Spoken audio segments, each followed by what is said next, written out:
नमस्कार, मी सपना दांडगे. गर्जना मराठी न्यूज चॅनल मध्ये आपले हार्दिक स्वागत आहे. आज आपण पाहणार आहोत आजच्या विशेष घडामोडी. गर्जना मराठी न्यूजमध्ये आपले स्वागत आहे. आज आपण या ठिकाणी संग्रामपूर शहरामध्ये पोहोचलेलो आहोत आणि या ठिकाणी पूज्य भदंत बालघाटवरून या ठिकाणी आलेले आहेत आणि आल्यानंतर खरोखर त्यांचं जे तारुण्य पाहून खरोखर मनाला हे वाटते की खरोखर बौद्ध भिक्षू कसे असावे आणि त्यांनी प्रसार कसा करावा हे आपण त्यांच्याकडून शिकलं पाहिजे. तर आपण थेट त्यांचा बुद्धाच्या प्रती कसा आदर असला पाहिजे हे आपण त्यांच्याकडून जाणून घेऊया.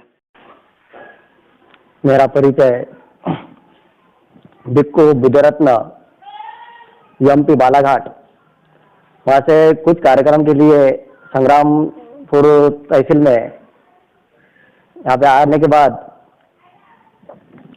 जो ये गांव के लोगों ने जैसे मुझे देखा और उन्होंने जैसा आदर सत्कार किया और जब बौद्ध विहार में कार्यक्रम के लिए रखा है तो इनका कहना है कि बौद्धों को अनुशासन क्या चीज़ है और बौद्ध धर्म क्या है और बौद्धों जो आचरण में आना है कि सच में बुद्ध आचरण किसको कहते हैं. तो जो बौद्ध का आचरण जो बाबा साहब ने, क्योंकि भारत से तो जो बौद्ध धर्म था ये नष्ट हो चुका था, लेकिन जो द्वितीय क्षेत्र में जब बाबा साहब ने बौद्ध धर्म को यहाँ पे लाया है तो 1956 में जब बाबा साहब ने दीक्षा ली और हमें दीक्षा दी, तो जब दीक्षा दी तो हम इतना कहते हैं कि जब दीक्षा ली है, लेकिन दीक्षा लेने के बाद केवल डिग्री नहीं होना मांगता है. तो जो बौद्ध धर्म है तो आचरण पर आधारित है. आचरण ऐसा है कि केवल पूजा वंदना करने से नहीं होता है, क्योंकि हम नहीं तो कहते हैं त्रिशरण पंचशील लेते हैं और कि हम हर दिन पूजा वंदना करते हैं और उसके बाद में जैसा है वैसे ही रहते हैं, तो वो धर्म वो आचरण नहीं है और उसको धर्म नहीं कहता है. क्योंकि बौद्ध धर्म केवल एक जाति के लिए नहीं है, एक धर्म के लिए नहीं है. तो भगवान बुद्ध ने 2564 में जैसे सबके लिए धर्म दिया था, वैसे ही बाबा साहब ने सबके लिए जो संविधान लागू भी किया है. और बाबा साहब ने केवल शूद्रों के लिए धर्म नहीं दिया है, तो सभी के लिए दिया है. क्योंकि बाबा साहब ने जो संविधान में सबके लिए अधिकार दिया है, वैसा ही धर्म भी सबके लिए समान होना मांगता है और सबके लिए समान है.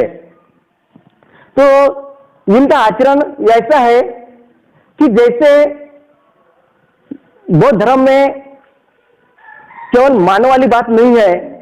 तो बौद्ध धर्म क्या चीज है कि केवल पहले आओ, देखो, जानो, पहचानो, उसके बाद में मानो. तो बौद्ध धर्म केवल ये बुद्ध कहते हैं कि केवल मैं कहता हूं तो उसके ऊपर स्वीकार मत करो. तो मैं जो कहता हूं तो इसके ऊपर तर्क वितर्क करो, सत्य क्या है असत्य क्या है, उसके बाद में उसको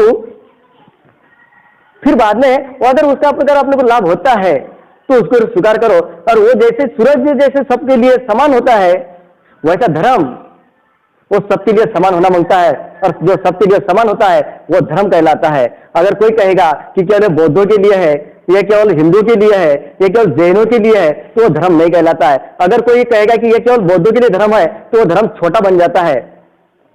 अगर कोई कहेगा कि केवल जैनों के लिए है तो धर्म छोटा बन जाएगा. लेकिन धर्म की व्याख्या ऐसी है कि जैसे समुद्र की गहराई कोई गिन नहीं सकता है, आकाश की ऊंचाई कोई गिन नहीं सकता है, वैसा ही धम्म ऐसा है कि अनमोल है कि उनकी कोई तुलना कर नहीं सकता है. तो धर्म धारण करे से धर्म है कि जो आचरण लाता है और आचरण में लाने के बाद जो खुद भी दुख में से मुक्त होता है और लोगों को भी दुख में से मुक्त करता है, वह धम्म है. तो धम्म जो त्रिपिटक जो है, तो त्रिपिटक क्या चीज है कि जो बाबा साहब ने 1956 के बाद जो हमें जो धर्म मिला है, क्योंकि 56 में जब दीक्षा बाबा साहब ने ली और दीक्षा लेने के बाद तुरंत हमें 5 मिनट में हमें दीक्षा दी, तो तब से बाबा साहब ने केवल एक जाति के लिए नहीं, एक धर्म के लिए नहीं, तो उन्होंने सबके लिए समानता के दिया है। समानता के देने के बाद धर्म जो विनय पिटक है, तो विनय पिटक जो त्रिपिटक में से जो विनय पिटक है वो है उपासक, उपासिका, महाउपासक, महाउपासिका, भिक्खु और भिक्खुणी का अनुशासन की टोकरी है। तो जैसे ही त्रिपिटक का जो महत्व है, तो विनय पिटक, तो ये अनुशासन की टोकरी, और उसमें वो अनुशासन में से जो बाबा साहब ने संविधान की धारा लिखी है। तो अगर कोई कहेगा कि केवल ये बौद्धों के लिए अनुशासन है, केवल बौद्धों के लिए अगर त्रिशरण पंचशील है, तो अगर कोई जिस देश का हो या विदेश का हो, जिस राज्य का हो या दूसरे राज्य का हो, अगर कोई जेल में हो जाता है तो उनको इतना पूछो कि आपने कोई पूजा वंदना नहीं की है, उसके लिए आप जेल में है क्या? कोई देवी देवताओं को नहीं माना, उसके लिए आप जेल में है क्या? कोई नमाज नहीं पढ़ा होगा, उसके लिए तो आप जेल में है क्या? ये कोई नहीं बताएगा। वो केवल इतना बता पाएगा, एक तो चोरी की है तब जेल में हूं, एक तो हत्या की है तब जेल में हूं, अगर किसी ने व्यभिचार किया है तो जेल में हूं, अगर किसी ने झूठ बोल दिया है तो 420 में वो जेल में होगा, या कोई प्रकार की नशा की होंगी तो जेल में होगा।